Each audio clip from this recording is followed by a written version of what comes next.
शुक्रिया। शाम के 4 बज रहे हैं, वक्त हो गया है फास्ट एंड फैक्ट्स का। मैं हूं आपके साथ में मानसा मलिक और मेरे साथ हैं सचिन। और इससे पहले कि हम फास्ट एंड फैक्ट्स की शुरुआत करें, इस वक्त की जो बड़ी खबर खेल के मैदान से मिल रही है, सबसे पहले वो आपको दे दें। टीम इंडिया ने ऑस्ट्रेलिया के खिलाफ बेंगलुरु टेस्ट 75 रन से जीत लिया है। जीत के हीरो अश्विन रहे। उन्होंने दूसरी पारी में 6 विकेट लिए। दूसरी पारी में ऑस्ट्रेलिया की पूरी टीम 112 रन पर ऑल आउट हो गई। ऑस्ट्रेलिया की तरफ से सबसे ज्यादा स्मिथ ने सिर्फ 28 रन बनाए और 4 मैचों की सीरीज अब 1-1 से बराबर है। टेस्ट रैंकिंग में भारत की नंबर 1 की रैंकिंग बरकरार रहेगी, कायम रहेगी। केएल राहुल हैं मैन ऑफ द मैच 2 बार, यानी कि कंसेक्यूटिव 50 उन्होंने लगाए, पहली इनिंग में भी, दूसरी इनिंग में भी। और 10 जो खास बड़ी बातें इस मैच की रही है वो हम आपको बताते हैं इस मैच की हाइलाइट्स। भारत ने 75 रन से जीत लिया है बेंगलुरु टेस्ट मैच और सीरीज फिलहाल 1-1 से बराबर हो गई है। और अश्विन ने लिए हैं 6 विकेट्स। और बेंगलुरु टेस्ट में केएल राहुल बने हैं man of the match. Rahul ने अपनी पहली पारी में 90, दूसरी पारी में 51 रन बनाए। सिर्फ 11 रन में ही गिरे ऑस्ट्रेलिया के आखिरी 6 विकेट। पुजारा ने दूसरी पारी में 92 रन बनाए। मैच के चौथे दिन ही खत्म हुआ ये टेस्ट।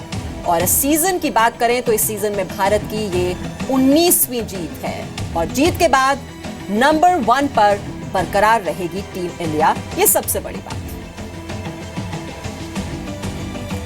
तो इस सीरीज में भारत की 19वीं जीत है। हालांकि पिछली जीत से भारत बैकफुट पर नजर आ रहा था और अब आपको बता दें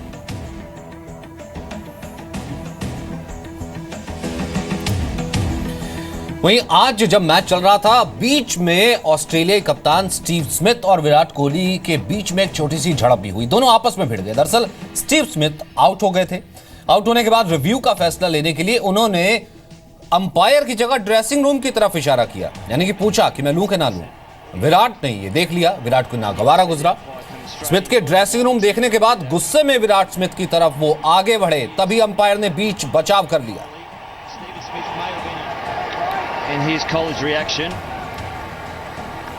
किरण इस वक्त हमारे साथ मौजूद है। किरण, कमबैक्स तो भारतीय टीम ने बहुत की हैं, लेकिन इस तरीके से एक तो सीरीज में पिछड़ने के बाद और ऊपर से पहली इनिंग में दबाव में आने के बाद ऐसी कमबैक, एक बेहतरीन परफॉर्मेंस। बिल्कुल, और इसी वजह से यादगार रहेगा ये टेस्ट सचिन। हम कह सके जिस तरीके का कमबैक टीम इंडिया ने किया, पूरे तरीके से अगर हम कहें पुणे टेस्ट में जैसी हार मिली, हौसले बिल्कुल पस्त थे। पहले 2 दिन हमने देखा कि पहले 189 पर ऑल आउट हो गए, उसके बाद ऑस्ट्रेलिया की बैटिंग परफॉर्मेंस और फिर शुरुआत में जब कल 4 विकेट गिरे थे टीम इंडिया के, तो लगने लगा था कि कहीं दूसरा टेस्ट मैच भी पूरी तरीके से हाथ से चला गया। लेकिन उस वक्त जो सबसे क्रूशल पार्ट प्ले किया इस पूरे मैच के कमबैक में, वो थी पुजारा और रहाणे की पार्टनरशिप, जो उन्होंने 118 रन की पार्टनरशिप की और एटलीस्ट एक इतना स्कोर दे पाए जिसको डिफेंड कर पाई। जितने इंडियन बॉलिंग टीम थी वो डिफेंड कर पाई। 188 का टोटल आज था और जिस एग्रेशन के साथ टीम इंडिया उतरी वो सबसे बड़ा की पॉइंट था।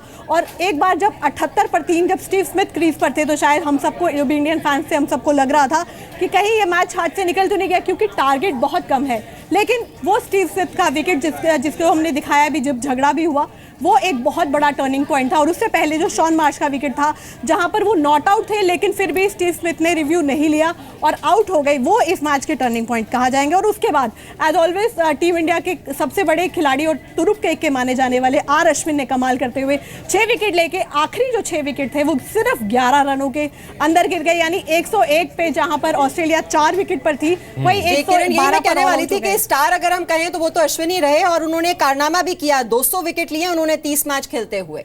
बिल्कुल, और हम कहें भी तो पिछले कुछ टाइम में अगर हम देख रहे हैं कि जिस तरीके से टीम इंडिया नंबर 1 पहुंची है और लगातार एक के बाद एक सीरीज जीत रही है, मैच जीत रही है टेस्ट में, तो उसमें बहुत बड़ा योगदान आर अश्विन का है। और एक बार फिर उन्होंने दिखाया। इतना ही नहीं, सबसे तेज ये 25 बार 5 विकेट लेने वाले गेंदबाज भी बन गए हैं आज, जैसे इन्होंने 6 विकेट लिए, यानी एक के बाद एक रिकॉर्ड अपने नाम करते जा रहे हैं। और ऑस्ट्रेलिया ये बहुत पहले से जानती थी कि जब वो इंडिया आ रहे हैं, इंडियन पिचेस पर खेल रहे हैं, उन्होंने देखा था इंग्लैंड का क्या हाल हुआ है, तो वो जानते थे कि जब वो यहाँ आएंगे तो जरूर अश्विन एक बहुत बड़ा फैक्टर साबित होंगे। और अश्विन ने वो करके भी दिखाया। हालांकि पहले मैच में जो हम अश्विन से उम्मीद कर रहे थे वो ऑस्ट्रेलिया के स्टीव ओकीफ ने की, लेकिन अश्विन ने दिखा दिया कि वो भी किसी से पीछे नहीं रहने वाले। और इस जीत का वाकई एक बहुत बड़ा श्रेय अश्विन को जाता है। और उस हिसाब से बैट्समैन में देखा जाए तो केएल राहुल, जिनको मैन ऑफ द मैच चुना गया, पहली पारी में 92 और फिर 51, दोनों पारियों में उन्होंने अर्धशतक लगाए, तो उनको मैन ऑफ द मैच इसके लिए चुना गया। तो हारने लगते हैं ऑशीज तो या तो ट्रोल करने लगते हैं, झल्ला जाते हैं या फिर चीटिंग करने लगते हैं? स्टीव स्मिथ चीटिंग करने लगे थे। देखिए, इंडिया और ऑस्ट्रेलिया की बैटल को कहा ही इसीलिए जाता है कि जिस तरीके से बात की जाती है, चलिए किरण, मैं आपको भी बीच में रोक रही हूँ। इस वक्त विराट कोहली प्रेस कॉन्फ्रेंस कर रहे हैं, उनकी बात पहले सुन लेते हैं, फिर आपके पास लौट कर आते हैं। Say too much because the game panned out the way it did, and there's not much left to say. It was a quite emotional game for us, quite draining as well. You know, everyone got along together. We showed the team spirit, and a lot of people are talking about the head of the snake, but I think the snake did pretty well by itself. So, you know, it's not just about one individual here. I'm pretty happy if they keep focusing on the head of the snake, and the snake can sting from a lot of directions here. So I think some people need to keep that in mind, but by far the sweetest victory for us. After that batting display on the first day, would you say this game was set up by your bowlers on the second day, because you didn't let Australia get out of reach? For sure, I said that in the post-match as well. I think the first session on day 2, where we gave away only 45 odd runs. तो बता रहे हैं बहुत ही emotional game ये रहा और धमाकेदार वापसी हुई टीम इंडिया की, और अब ये जो सीरीज है वो 1-1 से अब बराबर हो गई है। अब रुक करेंगे दूसरी खबरों का। गैंगरेप के आरोप में फरार यूपी के मंत्री गायत्री प्रजापति की गिरफ्तारी किसी भी वक्त हो सकती है। अखिलेश सरकार के दागी मंत्री और गैंगरेप के आरोपी गायत्री प्रजापति को लेकर अंदेशा है कि वो नोएडा में ही कहीं छिपे हुए हैं। सूत्रों के मुताबिक यूपी पुलिस को प्रजापति के ठिकाने का पता चल गया है। ये भी संभव है कि गायत्री प्रजापति खुद सरेंडर कर दें। गैंगरेप के 2 और आरोपियों गायत्री प्रजापति के साथियों को एसटीएफ ने नोएडा से गिरफ्तार किया है। अब तक कुल 3 गिरफ्तारियां हो चुकी हैं। आज तीनों आरोपियों को पुलिस लखनऊ ले गई।